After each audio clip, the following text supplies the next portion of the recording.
ज्यावेळेस परमेश्वरानं एदेन बाग बनवली, त्या एदेन बागेमध्ये काय केलं, बायबल सांगते उत्पत्तीच्या पुस्तकामध्ये लिहिले की परमेश्वरानं पाहिले की आदाम हा एकला नसावा, म्हणून त्यानं काय केलं, हवेला निर्माण केलं. हवेला कसं केलं, त्याची फासोळी काढली, त्या आदामाला गाठ झोप लावली, फासोळी पासून एक स्त्री निर्माण केली.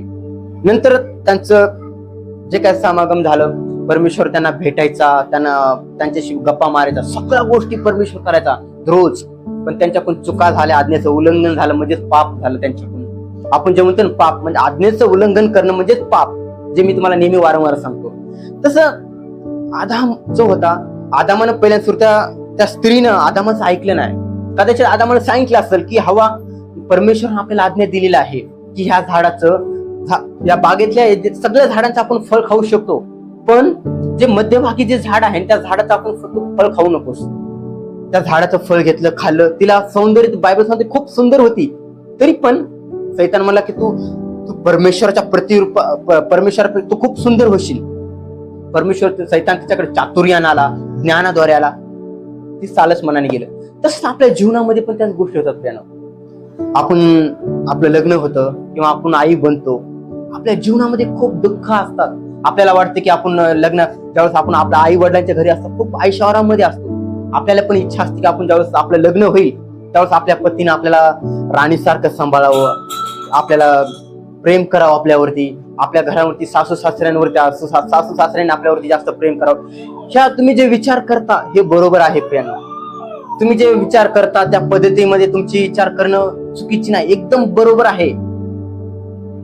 आणि पतीचं पण काम असतं, बायबल सांगतं की पतींनो तुम्ही तुमच्या बायको सोबत प्रेमाने राहा. कारण बायबल सांगतं की स्त्री, पुरुष हा आई बापाला सोडून त्याच्या स्त्री सोबत हे राहील. बरोबर आहे. म्हणजे ज्यावेळेस, आता एक उदाहरण देतो की माझं लग्न झालं, मला माझी आई पण तेवढीच आहे, मला माझी बायको पण तेवढीच आहे, पण माझं कर्तव्य बनतं ज्यावेळेस मी माझ्या बायकोकडे गेलो त्यावेळेस मी माझ्या बायकोचाच असलो पाहिजे. माझं कर्तव्य बनतं ज्यावेळेस मी माझ्या आईकडे जाईल त्यावेळेस मी माझ्या आईचाच असलो पाहिजे. मला माझं कर्तव्य आहे की जशी माझी आई आहे तर माझ्या आई समोर माझ्या बायकोला कधीच मी खडसावू नये. आणि माझं हे पण कर्तव्य बनतं की माझ्या बायको समोर मी माझ्या आईला कधीच खडसावू नये. का खडसावू नये? कारण प्रभूच्या देवाच्या लेकराचं हे कर्तव्य असलं पाहिजे. जर मी माझ्या बायको समोर जर माझ्या आईवरती मी रागवल, उद्या माझी बायको पण तिच्यावरती रागवणार ना. जर मी माझ्या बायको समोर जर मी माझ्या आईबद्दल मी बोलतो, आईला म्हणतो मी बोलते तुला समजत नाही का, तिला वाईट बोलतो, तुला अक्कल नाही, तुला समजत नाही, तू म्हातारी झाली. ज्या आईनं मला लहानाचं मोठं केलं, ज्या जन्म दिला आईनं, त्याच नाही आईला मी मोठं झाल्यानं म्हणतो तुला समजत नाही का, मी तिची अक्कल काढतो. एक मी मुलगा म्हणून मला कधीच शोभत नाही. आणि जी स्त्री तिचं घर दार सोडून आलेली असते, तिचं आई वडिलांना सोडून आलेली असती, आई वडिलांच्या घरून माझ्या घरी आलेली असती, तिला पण माझ्या आई समोर रागावणं चुकीचं आहे. मी काय म्हणतो, बायबल म्हणतं ज्यावेळेस तुम्ही पती पत्नी राहता, तुम्ही एका 4 खोलीमध्ये, ही खोली आहे, ते बेडरूम आहे, तुम्हाला काय करायचं, एकमेकांच्या झिंजालोटा भांडण करा, पण घराच्या बाहेर त्या घराच्या बाहेर तुमचं भांड वाजलं नाही पाहिजे. तुम्ही तुमच्या आई वडिलांसमोर कधीच बायकोवरती रागावू नका. मी तुमचे लग्न झालेले सगळे, आणि तुम्हाला हे पण सांगतो, जर तुम्ही पत्नी आहात तर तुम्ही तुमच्या त्याच्या सासू सोबत कधीच नवऱ्यावरती बोलू नका. जर तुम्हाला नवऱ्यासोबत काही बोलायचं आहे तर तुम्ही नवऱ्यासोबत ज्यावेळेस बेडरूम मध्ये जा, मला तुमच्याशी बोलायचंय, तिथं डिस्कस करा, चर्चा करा, जे काय आहे, आणि बेडरूमच्या बाहेर आले असं तुम्ही लोकांना दाखवा की आम्ही दोघे एक आहोत, एक जीव, एक आत्मा, एक शरीर. तुम्ही म्हणता कसं? लग्न होतं त्यावेळेस मुलगा मुलीला अंगठी घालतो आणि मुलगी मुलाला अंगठी घालते. एकमेकांना एक वचन देतात की मी आजपासून मी तुझ्यासोबत चालल, मी तुझ्या मार्गात चालल, तू जे म्हणशील मी त्या गोष्टी करल. नवरा आपल्या बायकोला वचन देतो, मी माझ्या जीवनामध्ये मी तुला माझ्या अर्धांगिनी म्हणून मी तुला स्वीकारतो, माझ्या जीवनामध्ये मी तुला एक माझ्या अर्धांगिनी म्हणून, एक जीवन संगिनी म्हणजे मी माझी मैत्रीण म्हणून, माझं सर्वस्व म्हणून मी त्याचं स्वीकारतो. माझं जे काय आहे ते तुझं आहे, जे तुझं आहे ते सर्व काही माझं आहे. मग तुझं शरीर, तुझे विचार, तुझ्या सर्व गोष्टी, ते सर्व कोणाचं आहे? ते माझं आहे. आणि ते स्त्रीचं कोणाचं आहे? ते माझं आहे. माझं जे काय आहे, माझ्या सर्व गोष्टीवर अधिकार कोणाचा आहे? माझ्या जायदादीवरती, माझ्या शरीरावरती, माझ्या सगळ्या गोष्टीवरती कोणाचा अधिकार आहे? माझ्या पत्नीचा आहे. माझ्या आई वडिलाचा नाही का? आहे, पण त्याच्या माझी पत्नी. जोपर्यंत माझं लग्न होत नाही तोपर्यंत माझे आई वडीलच माझ्यासाठी सर्वस्व असले पाहिजे, आणि ज्यावेळेस माझं लग्न होईल त्यानंतर माझी पत्नी. आई वडिलांसोबत मग तुम्ही म्हणता आई वडिलाला घरच्या बाहेर काढायचं का? नाही, स्पष्टपणे चुकीचं आहे. तुम्हाला आई वडिलांसोबत राहायचंय, तुम्हाला तुमच्या सासू सासऱ्यांसोबत राहायचंय. एक फॅमिली तुमच्या सोबत असणं गरजेचं, कारण घरामध्ये बुजुर्ग व्यक्तीची शान आहे. जर तुमच्या घरामध्ये बुजुर्ग व्यक्ती आहे, वयस्कर व्यक्ती आहे, तर तुम्हाला चुकत असेल तर तुम्हाला दटावल पण खडसावल पण हे असणं गरजेचं आहे. जसा मंडळीमध्ये एक वरिष्ठ अधिकारी असणं गरजेचं आहे. जसं पेत्र पहिले बाकीचे शिष्यगण ज्यावेळेस सुसमाचार लोकांना सांगायचे, पण पेत्र यरुशलेम मध्येच थांबायचा. का थांबायचा? कारण तो सगळ्यांना मार्गदर्शन करणार होता, एक लीडर होता. एक जसं घरामध्ये जे आपले आई वडील असतात बुजुर्ग, ते आपल्याला मार्ग दाखवणार, कारण त्यांनी आपल्यापेक्षा 4 उन्हाळे बघितलेले असतात प्रियांनो. म्हणून तुम्ही तुमच्या आई वडिलांना कधी दुखावू नका प्रियांनो. तुम्ही तुमच्या पत्नीला पण कधी दुखावू नका. तुम्ही तुमच्या नवऱ्यांना पण कधी तुम्ही दुखावू नका, म्हणजे तुम्ही ख्रिस्ताची वधू बनाल. एक जीव एक आत्मा म्हणजे काय? म्हणजे ज्यावेळेस मी कधी बघतो की काही लोकांकडे नुसतं नजर जरी टाकली आपण, जर समजा माझं आता उदाहरण देतो, माझं लग्न झालं, मी माझ्या बायको नजर जरी टाकली तर तिला समजतं की माझ्या नवऱ्याला मला काय हवंय. आणि ज्यावेळेस मी माझ्या बायकोकडे बघतो, मला लगेच समजतं. मला तिनं बोलायची पण गरज पडत नाही. त्यावेळेस मला ज्यावेळेस आमची दोघं एकमेकांना बघतो ना, त्यावेळेस मला समजतं की माझ्या बायकोला काय बोलायचंय, आणि तिला पण समजतं, ती माझ्याकडे बघते त्यावेळेस तिला पण समजतं की मला काय बोलायचंय. त्याला म्हणतात एक जीव, एक आत्मा, एक शरीर. नाही तर असं होतं, कधी कधी असं होतं, एक चीच म्हणतं एक आंबा म्हणतं, एक चीच म्हणतं एक आंबा म्हणतं. दोघांपैकी एकाला शांत राहणं गरजेचं आहे. तिचं मस्तक कोण आहे? पुरुष आहे. आणि पुरुषाचं मस्तक कोण आहे? ख्रिस्त आहे. मंडळीचं मस्तक ख्रिस्त आहे आपला. तुम्ही ख्रिस्ताची दुल्हन आहात, वधू आहात. जर या जगामध्ये आपलं लग्न झालेलं आहे, सगळ्या गोष्टी आहे, पण ख्रिस्त तुमचा दुल्हा आहे. तुम्हाला त्या कोणाच्या अधीन राहायचंय? जर तुम्हाला त्या बायबलचं वचन सांगतो, तुम्हाला तुम्ही पतींनो, तुम्ही तुमच्या पतीला निष्ठुरतेने वागू नका. जसं मी आता वचन आला, नवरा बायकोला मारतो, त्याला शिवीगाळ करतो, तिला म्हणतो तुला अक्कल नाही का, तिला समज नाही का, त्या गोष्टी करते आपण म्हणतो, आणि बायको पण नवऱ्याच्या अधीन नाही राहत. हेच कारण आहेत प्रियांनो की पती आणि पत्नीमध्ये वाद होतात. हेच कारण आहेत की नवरा बायकोचं जमत नाही. तुम्ही ज्यावेळेस तुमचं लग्न होतं, आता तुमचं लग्न झालेलं आहे, आता तुमच्यामध्ये तरुण कोण नाही, पण ज्यावेळेस तुम्ही लग्न होतं, तुम्हाला तुमच्या आई वडिलांचं घर सोडल्यानंतर प्रियांनो, तुम्हाला तुमचे आई वडील सोडले ठीक आहे, पण तुम्हाला सासू सासरे तुमच्या आई वडिलांसारखे असणं गरजेचं आहे. आणि मी ते सासू सासरे तुम्ही आहेत, तुमचे वयस्कर आहात, मी तुम्हाला बी सांगतोय, जशी तुमची मुलगी आहे जसं तुम्हाला वाटतं माझ्या मुलीचं चांगलं, माझ्या मुलीला पण चांगली सासू सासरे भेटाव, तर तुम्ही पण तुमच्या घरामध्ये येणाऱ्या सुनेला मुलीसारखी तुम्ही वागणूक द्या. कारण न्याय करणारा परमेश्वर आहे. सगळ्या गोष्टी जाणार. जर तुम्ही ज्या मापाने देताल त्याच मापाने होताल. तुम्ही म्हणता अरे मी एवढी चांगली सासू आहे, मी एवढं चांगलं आहे, पण माझ्या मुलीचे सासू सासरे चांगले नाहीत. रुद्र असं का? तुम्ही तर देवाची आज्ञा पाळा. त्यांना देव माहित नाही, पण तुम्हाला देव माहित आहे, तर तुम्ही देवाची आज्ञा पाळा. देव त्यांचं मन बदल, देव त्यांच्या सगळ्या गोष्टी करेल. जसं म्हणलं की निंद्रा गव्हासोबत कधी कधी निंदन पण येत असतं, आपल्याला धरून चालायचं असतं. तसंच पुरुषांनो, बायबलचं वचन सांगतं की पुरुषांनो, तुम्ही तुमच्या पत्नीच्या आई वडिलांना तुम्ही आई म्हणून सांभाळा. म्हणजे पुरुष त्या पत्नीनं म्हणजे घर सोडलं म्हणजे तिचे आई वडील परकी नाही. तिचे जर पत्नीनं घर सोडलं तर तिच्या आई वडिलांना असंच वाऱ्यावरती नाही सोडायचं. कदाचित एकुलती एक मुलगी असेल, त्यांना मुलगा नसेल, तर तुम्हाला त्याची जिम्मेदारी घ्यायची आहे. जसे मला माझे आई वडील आहेत, तसं माझ्या बायकोचे पण माझे आई वडील, आणि मला त्यांचा सांभाळ करायचा आहे. तरच तुम्ही देवाचे सेवक होऊ शकता, तरच तुम्ही देवाचे लेकरं होऊ शकता. नाहीतर तुम्ही जो व्यक्ती घराची व्यवस्थित निगा राहू शकत नाही, घराच्या मंडळीचा सांभाळ करू शकत नाही, तो व्यक्ती कधीच देवाचा सेवक बनू शकत नाही. बायबल सांगतो. पेत्राच्या याच्यामध्ये खूप चांगल्या पद्धतीने दिलेलं आहे सेवकाईबद्दल. तुम्हाला जसे तुमचे आई वडील आहेत तसं तुम्हाला तुमच्या बायकोचे पण आई वडील आहेत. जसं तुम्हाला वाटतं माझ्या आईबद्दल माझ्या बायकोनं माझ्या आईची काळजी घेतली पाहिजे, माझ्या वडिलांची काळजी घेतली पाहिजे, तसं तुम्ही पण तिच्या आई वडिलांची पण तुम्ही काळजी घ्या. तेव्हाच तुम्ही एक जीव, एक आत्मा आणि एक शरीर बनता. मग का नाही करणार ती तुमच्यावर जीवापाड प्रेम? कारण तुम्ही पण तिच्या आई वडिलांवरती तेवढंच प्रेम करता. कधी कधी असं असतं बघा, कधी कधी असं घरामध्ये, प्रत्येकाच्या घरामध्ये भांडे वाजतात, पण ते भांडे वाजले म्हणून घराच्या बाहेर फेकायचे नसतात प्रियांनो. जर तुमच्या घरामध्ये आता तुम्ही जेवायला ताट घेणार, दन तुमच्या हातातून पडली, जोरात दन दिशा आवाज आला, ती घेताना लगेच फेकून देता का बाहेर नालीमध्ये? नाही देत, कारण ती घरातली वस्तू आहे. तसंच तुमच्या बायकोसोबत तुमचं काही झालं, नवऱ्याचं पण बायकोसोबत काही झालं, सगळ्यात अगोदर दोघांमध्ये एक पैज लावती. जर माझं समजा उदाहरण तुम्ही कसं, तर माझं माझ्या बायकोसोबत भांडण झालं ना, तर माझं कर्तव्य, ती बोलली, तिच्यासोबत झालं, बेडरूम मध्ये आमच्या दोघांमध्ये वाद झाला, लगेच तिला आवाज देणं, मला जेवायला वाढ, तिला प्रेमानं आवाज द्यायचा, तिला जेवायला म्हणायचं, जेवायला वाढ, या सगळ्या गोष्टी करायच्या. कधी स्त्री एक नाजूक आहे प्रियांनो, बायबल सांगते खूप स्त्री नाजूक आहे, ती कोमल आहे.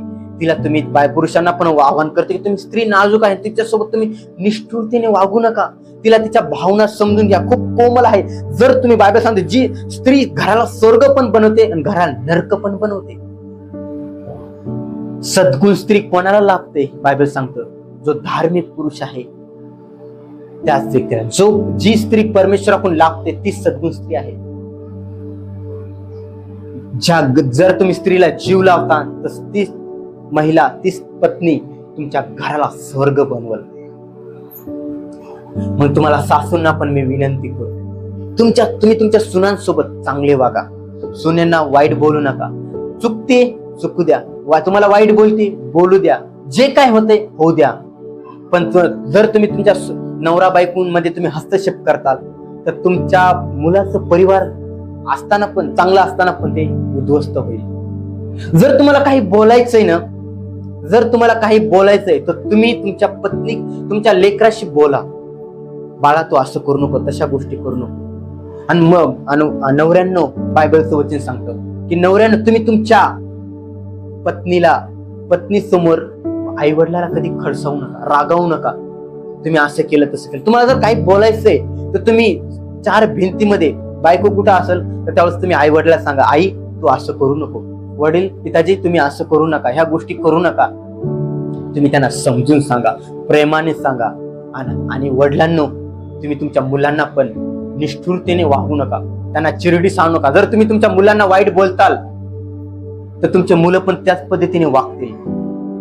म्हणून तुम्ही सगळ्यांसोबत चांगलं राहा, सगळ्यांसोबत बोला, म्हणजे ते घर एक देवाचं घर म्हणून तयार होईल, एक देवाची मंडळी म्हणून तयार होईल. असे लोक बघतोय मी की मग लोकांचे कधी पण मला कॉल येतात, कधी बहिणी मोबाईलवरती धडाधडा रडतात की भैया, की माझा नवरा दुसऱ्या मुलीच्या नादी लागलेला आहे, माझी कोणी भावाचा कोणी तो माझी पत्नी पण दुसऱ्या अफेअर मध्ये आहे, रडतात अख्खं जीवन. त्यांचं वय किती माहितीये का? 24 वर्षाचे, 25 वर्षाचे, 30 वर्षाचे लग्न होतं आणि 2 वर्षानंतर, 6 महिन्यानंतर दोघांमध्ये अलग होतात. का होतात? का त्या दोघांमध्ये समंजसपणा नाहीये. समंजसपणा नाहीये प्रियांनो. का नाही? आजकालच्या तरुण मुलांना पण हेच पाहिजे, आता आणि लगेच, आणि मुलींना पण तेच पाहिजे, मी जे म्हणलं तेच पाहिजे. पैसा, हे मान, प्रतिष्ठा त्याच्या मागे पडलेले आहेत. म्हणून मी आज तुमच्यामध्ये, घरामध्ये तुमच्या लेकरं असतील, मुलं बाळ असतील, त्यांचे लग्न व्हायचे असतील तर बायबलचं वचन सांगतं की चांगल्याचा आणि वाईटाचा कधीच ताळमेळ होऊ शकत नाही. घरातले भांडे आणि जेवणाचे भांडे वेगळे असतात. म्हणून तुमच्या मुलांचे लग्न तुम्ही ख्रिस्ती विश्वासू लोकांसोबतच तुम्ही लग्न करा. जर एखादा विधर्मी व्यक्ती आहे, तो देवाला आपल्यास मानत नाही, आपल्या गोष्टी मानत नाही, तर त्यांचे लग्न जर तुम्ही चुकीच्या ठिकाणी करताय तर तुम्ही स्वतःहून तुमच्या लेकरांना चुकीच्या ठिकाणी पाठवता. मग काय होईल? काही दिवस त्यांचं घर चालेल, ती मुलगी देवाला मानणारी असते किंवा मुलगा देवाला मानणारा असतो. पण ज्यावेळेस ती मुलगी त्या घरामध्ये जाईल, तो मुलगा देवाला मानणार नसेल, तो तिला चर्चला येणं बंद करेल, नको त्या गोष्टीमध्ये प्रवेश करायला लागल. आणि ही पण मुलगी काय कालांतराने दुःख रडत बसल, दुःखात बसल, तिच्या जीवनामध्ये वाईट गोष्टी येतील, सगळ्या काही गोष्टी घडायला लागतील. पण ती नंतर कालांतराने ती मुलगी पण तुमची चुकीच्या मार्गावर जाईल, नाशाच्या मार्गावर जाईल. आणि कदाचित जर तुम्ही तुमच्या मुलाला म्हणत असताना आताच लग्न कर, ह्याच गोष्टी कर, त्याच कर, आणि तुमच्या मुलासाठी जर तुम्ही योग्य जर मुलगी नाही शोधली, त्याच पण तेच अवस्था होणार आहे. म्हणून वेळ लागू द्या. तुम्ही त्यांना मुलाचं वय चाललंय, जाऊ द्या वेळ. परमेश्वर त्याच्या योग्य त्या समयामध्ये योग्य त्या गोष्टी घडून आलं. कारण सद्गुण स्त्री ही परमेश्वराकडून येणारे चांगले गिफ्ट आहे.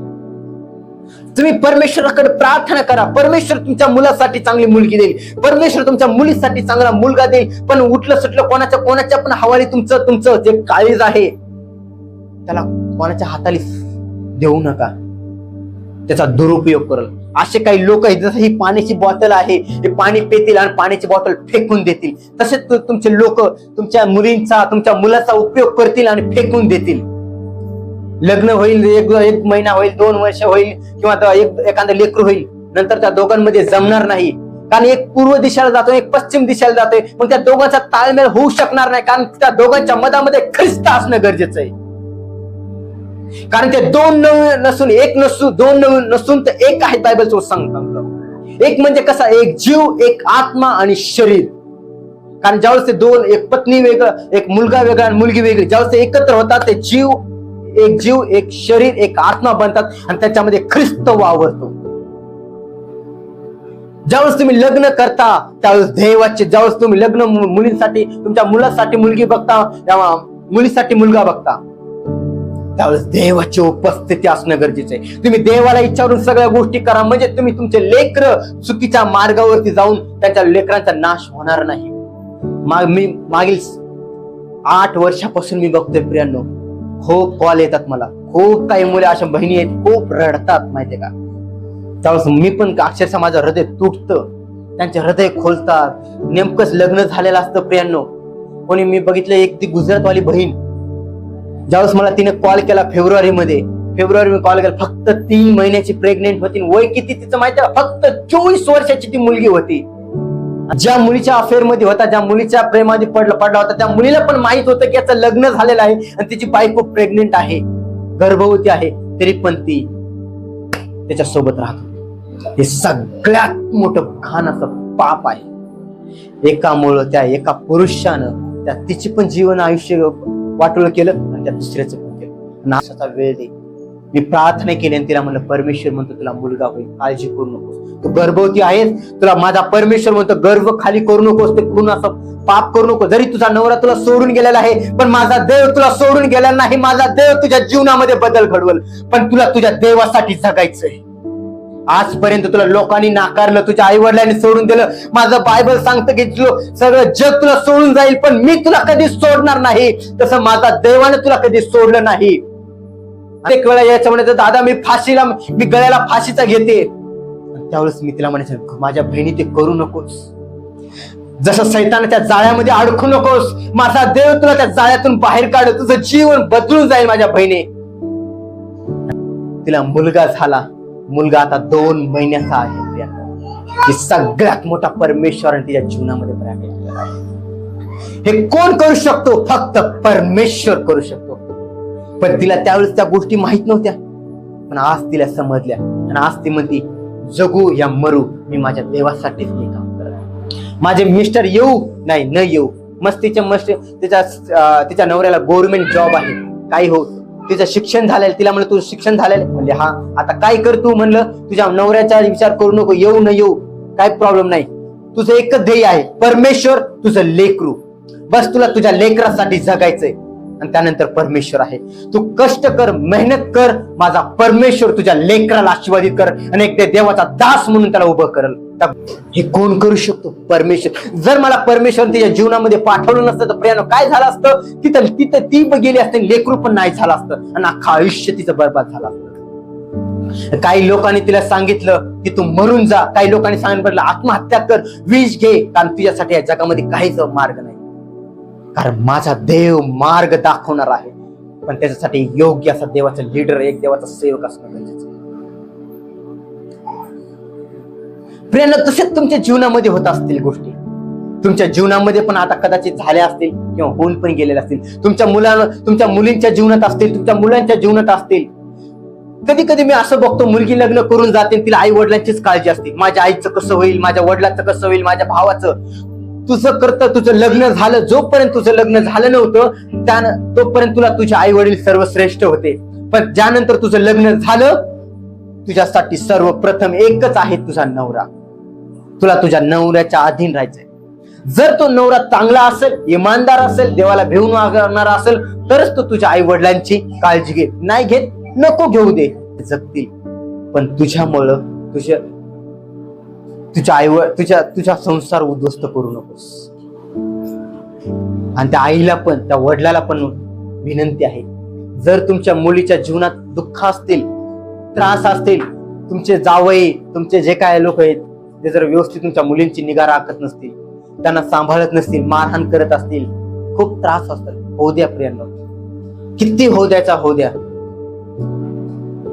पण एकदा तुम्ही तुमची मुलगी दिली ना, आता देऊ द्या. काय व्हायचंय तर होऊ द्या तिकडं, फक्त तुम्ही त्या देवाकडे प्रार्थना करा. पण तुम्ही तुमच्या मुलीच्या परिवारामध्ये तोंड घालू नका. तुम्ही तुमच्या मुलींच्या परिवारामध्ये काय व्हायचंय होऊ द्या. कारण 90% असे घर आहेत की बघ तुझी आई आपल्या दोघांमध्ये पडते, बघ तुझी आई माझ्या आपल्या दोघांमध्ये आहे. तुझे सासरचे लोक माझ्या घरांबद्दल विचार करतात. का बोलतात? काय लग्न झाल्यानंतर मुलींना त्यांच्या आईबद्दल पडतं, माझ्या आईला हे द्यायचं, माझ्या वडिलाला हे द्यायचं, ते द्यायचं, सगळ्या गोष्टी. मुलींना पण तुम्हाला लोकांना पण सांगितलं, तुम्ही तरुण आहात, तुमचं लग्न झालेलं आहे, पण इथून पुढे सांगते तुमचे लेकरं होतील, तुमचे जे लेकरं आहेत त्या लेकरांना तुम्ही ते शिक्षण द्या. तू दिल्या घरी सुखी राजे मन आहे का, तिथंच राहा. तू आमची पर्वा करू नको, आमची काळजी करू नको. आणि काही लोकांचे, जसं मला लोक ऑनलाईन बघतात, त्यांना पण माझं सांगणं आहे की ज्यावेळेस तुमचं लग्न होईल त्यावेळेस तुम्ही तुमच्या आई वडिलांपासून दूर राहा. तुम्ही तुमच्या नवऱ्यासोबत इमानदार राहा, विश्वासू राहा. कदाचित त्यानंतर परमेश्वर तुमच्या नवऱ्याचं पण मन बदलेल. आणि पत्नींनो, ज्यावेळेस तुमची जी मुलगी तुम्हाला सोडून येते, तिच्या आई वडिलांना सोडून येते, तुमचं कर्तव्य बनतं तुम्ही तुमच्या पत्नीच्या आई वडिलांना पण सांभाळणं गरजेचं आहे. जर नाही सांभाळत, न सांभाळू द्या, पण तुम्ही त्या देवासोबत चाला. त्या मुलीचं कर्तव्य आहे नवऱ्याच्या अधीन राहणं, त्याला उलट शब्द न बोलणं, काही न करणं, देवासोबत इमानदार. एका व्यक्तीद्वारे परमेश्वर 1000 पिढ्या आशीर्वादित करू शकतो. तर मग तुमच्याद्वारे तुमच्या पतीचं का तारण नाही करणार? जर तुम्ही म्हणता आता माझा नवरा मला अविश्वासू आहे, आता माझा नवरा मला व्यवस्थित सांभाळत नाही, तर तुम्हाला अधिकार आहे त्या नवऱ्याला सोडून तुम्ही हे करू शकता. पण दुसरी पण गोष्ट आहे, जर तुम्हाला वाटलं माझं लग्न झालं, माझा नवरा अविश्वासू आहे, त्या नवऱ्यासोबत तुम्ही राहा. पण जर तुम्ही इमानदार त्या नवऱ्यासोबत राहताल तर परमेश्वर तुमच्याद्वारे तुमच्या नवऱ्याचं पण तारण करेल. जर नवरा विश्वासू आहे आणि बायको अविश्वासू आहे, तर नवऱ्याला अधिकार आहे सोडण्याचा त्या बायकोला, पण तुम्ही तुमच्या बायकोचं पण त्या नवऱ्याद्वारे तुम्ही तारण करू शकता. जर तुमच्या विश्वासाद्वारे तुमच्या बायकोचं तारण करू शकता, मग तुम्हाला ठरवायचं असतं की मला काय करायचं असतं. मला माझ्या परिवार, माझं लेकरू, माझी लेक, माझा मुलगा, माझे सासू सासरे, माझे आई वडील, माझे सासरचे सासू सासरे, मला त्यांच्या सोबत कसं राहायचं. जर तुम्ही अशा गोष्टी, तुम्हाला एक बॅलन्स ठेवायचे, सगळ्या गोष्टींमध्ये समांतर ठेवायचे प्रियांनो. तुम्हाला तुमच्या आई वडील, तुमची पत्नी, तुमचे बायकोच्या घरचे सासू सासरे, तुमच्या घरचे नवऱ्याचे सासू सासरे, तुमचे आई वडील, सगळ्यांसोबत तुम्हाला एका तराजूमध्ये ठेवायचे, माप बरोबर ठेवायचे. म्हणजे ख्रिस्ताचे मस्तक तुम्ही बनाल, ख्रिस्ताची मंडळी तुम्ही बनाल. म्हणजे तुमचा संसार योग्य अशा मार्गावर चालेल. हे खूप महत्वाचं आहे प्रियांनो, खूप महत्वाचं आहे. कधी कधी नवरा बायको समोर आई वडिलांना बोलतो, बायको सासू सासऱ्यांच्या देखत लेकाला बोलते, मग आई वडिलांचं मन दुखावतं, मग ते मुलीबद्दल सुनेबद्दल बोलतात, सगळ्या वेगवेगळ्या गोष्टी होतात प्रियांनो. तुम्हाला काळजी घ्यायची, नवरा बायकोला पण काळजी घ्यायची की जे काय होतंय त्या बेडरूम मध्येच तुम्ही बोला. जर तुमच्या दोघांमध्ये भांडण, बायबल सांगते की राग जर आला तर सूर्य मावळण्याच्या अगोदर तुमचा राग शमला पाहिजे. पत्नीनो, तुम्ही पण नवऱ्यासोबत भांडण झालं, 1 दिवस, 2 दिवस, 10 दिवस, 15 दिवस असे काढायचे नाही. जर तुम्ही काढताल तर सैतानाला ते चान्स भेटल एकमेकांमध्ये गैरसमज निर्माण करा, आणि त्या दोघांमध्ये अशी दरी निर्माण होईल की सैतान तिथं काम करत. ज्यावेळेस दरी निर्माण होईल ना, अशी खोलपर्यंत दरी निर्माण होईल की ती दरी परत मिटवता येणार नाही. एकदा जर दोघांमध्ये गैरसमज निर्माण झाला तर ती गैरसमज कशाने मिटवणार नाही. म्हणून ती दिरमत तुमच्या मुलींच्या जीवनामध्ये, तुमच्या मुलांच्या जीवनामध्ये, नवरा बायको मध्ये, सासऱ्यांमध्ये, सगळ्यांना मी म्हणतोय दरी निर्माण होऊ देऊ नका. कारण ती दरी खूप खोल आहे आणि ती दरी नाशाकडे घेऊन जाणारी दरी आहे. अख्खं परिवारामध्ये शांती भंग करणारी ती दरी आहे. परिवार उद्ध्वस्त करणारी दरी आहे. जीवनामध्ये वादळ निर्माण करणारे आहे. तर प्रियांनो, ही दरी कधीच आयुष्यामध्ये निर्माण होऊ देऊ नका. जर आई वडिलांमध्ये वाद असतील तर सगळ्यात अगोदर असं म्हणू नका मी मोठा आहे, मी लहान आहे. जर तुमच्या लेकराकडून चूक झाली, तुमच्या नातवंडाकडून चूक झाली, काही जरी झाली, सगळ्यात अगोदर तुम्ही जा आणि त्याच्याशी बोला, समेट करा. पण सैतानाला चान्स देऊ नका. कारण सैतान त्याच दरीचा उपयोग करेल तुमच्या जीवनामध्ये हत्यार म्हणून उपयोग आणत आणेल. कारण सैतान गरजणाऱ्या सिंहासारखा आहे. तो बघतोय की कधी मला शिकार भेटल, कधी मला कोणी भेटल, त्याला मी फाडून खाईल. म्हणजे तुरळक गोष्टीसाठी, छोट्या छोट्या गोष्टीसाठी तुम्ही तुमचं परिवार उद्ध्वस्त करता. काही लोक म्हणतात की मला माझ्या सासू सासऱ्यांच्या घरी मला मान प्रतिष्ठा नाही भेटली म्हणून. ज्यावेळेस भांडण दोघांमध्ये झालं ते कधी झालेलं असतं 5 वर्षापूर्वी, 6 वर्षापूर्वी, 2 महिन्यापूर्वी. आणि ते म्हणणार ज्यावेळेस दोघांना नवरा बायकोचं भांडण झालेलं असतं, बघ मी तुझ्या तुझ्या घरी आलो होतो पण तुझ्या आईनं मला व्यवस्थित बोलली नाही, मला जेवायला व्यवस्थित खाल्लं नाही, मला चटईत आतरली नाही, मला हेच केलं नाही. ते छोट्या गोष्टीसाठी हेच तुमचं जीवन आहे का? हेच तुम्ही तुमच्या जीवनामध्ये तिला अर्धांगी म्हणून स्वीकारलेलं आहे का? मान प्रतिष्ठेसाठी तुम्ही भुकेला आहात. मग तुमचं जीवन कसं सुखमय राहील? मग तुमचं जीवन कसं शांतिमय राहील? मग तुमच्या मुला बाळांना काय संस्कार भेटणार? तुम्हाला जर तुम्ही ज्या गोष्टी बघताय तर तेच तुमच्या लेकरां बाळांना पण संस्कार भेटतील. कारण तुम्ही आज जे पिळताय तेच उगवल्या जाणार आहे. जर मुलांनो, बापांनो, आई वडिलांनो, तुम्ही तुमच्या लेकरांसोबत कधीच लेकरांच्या समोर कधी भांडू नका. छोटे लेकर असतात, कोमल हृदय असतं त्यांचं, काही 8 वर्षाचे, 5 वर्षाचे, 6 वर्षाचे, 10 वर्षाचे, यांच्या समोर तुम्ही भांडण करता. तुम्हाला भांडायचं आहे, काय करायचं ते बेडरूमच्या आत, त्याच्या बाहेर तुमचा आवाज गेला नाही पाहिजे. जर तुम्ही ऐकताय, तुम्ही भांडण करता, लेकर ऐकतात, त्याच्या लेकरांवरती, त्याच्या हृदयावरती तो परिणाम पडतो आणि लेकर पण तसेच बनतात तुमचे. कारण लेकर पण म्हणतात की माझ्या आई वडील जसे भांडणार तसे मी पण पुढे जाऊन भांडणार. लेकर पण तसेच बनतात.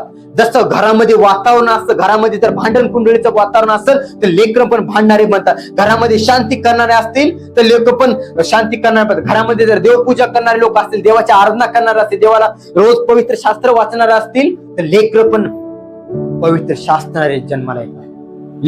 लेकर पण लहानपणापासून त्यांना समजतं की माझा बाप पवित्र शास्त्र वाचतोय, माझा वडील, माझी आई काय करत आहे? पवित्र शास्त्र वाचत आहे. उदाहरणार्थ बघा, आता मी बायबल वाचतोय, मी प्रार्थना करतोय, माझं लेकरू आहे माझ्या बाजूला येऊन उभा टाकतो आणि बघतोय, त्याला काही समजत नसतं. 2 वर्षाचा असतं, मी बायबल वाचतोय, तो पण बघत असतो, त्याला काही समजत नाही.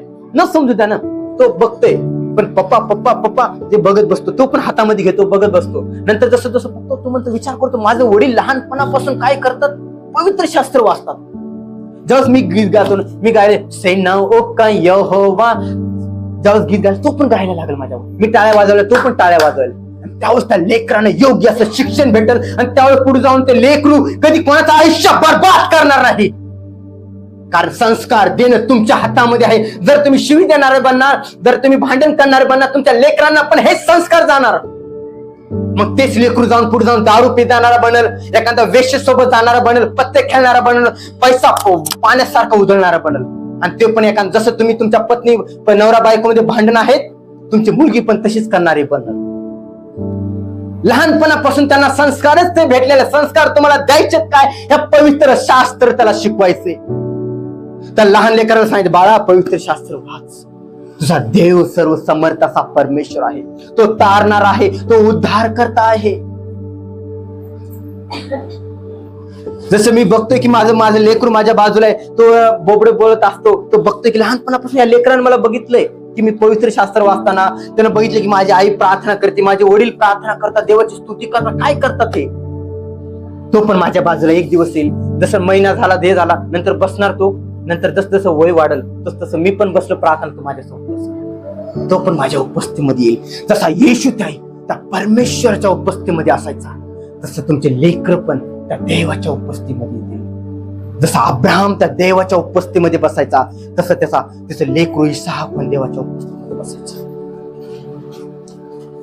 हे तुमच्या लेकरांवरती संस्कार दिले जातील प्रियांनो. तुमच्या हातात आहे तुम्हाला काय करायचं आहे.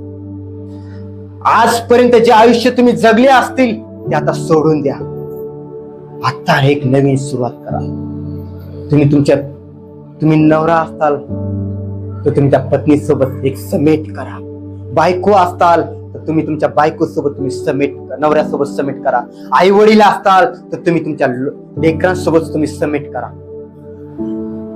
तुमचा मान प्रतिष्ठा सगळं सोडून द्या. सर्वप्रथम जो आहे तो देव आहे. बायबलचं जसं वचन सांगितलं की अशा लोकांना देवाचे वारस भेटणार नाही. मग नुसतं आपण ह्या धर्तीवरती असून आपण देवाचं काम करायचं, लोकांना शिवीगाळ करायचं, नुसतं चर्चला यायचं, प्रार्थना ऐकायची, वचन ऐकायचं, बस तेवढं घरी जाऊन काही नाही. जीवन याच्यामध्ये नाहीये. जर तुम्ही उपास करता, तुम्ही तुमचं फक्त शरीर झिजवताय, जर तुम्ही अशा गोष्टी करताय, तुम्ही तुमच्या नवऱ्याच्या अधीन नाही, तुम्ही बायकोला व्यवस्थित हाताळत नाही, सासू सासऱ्याने ऐकत नाही, तो उपास करून तुमचा उपयोग नाही. तुमचं शरीर नाश होईल. तुमच्या लेकरांना योग्य असे संस्कार द्या प्रियांनो. मी बघतो की मी शहरी भागातून जवळ पुण्यामध्ये जातो, 24 वर्षाचं पोरग एका वयस्कर व्यक्तीला म्हणतो की तुला अक्कल नाही का, तुला समज नाही का. नाही प्रियांनो, बायबल हे नाही सांगत.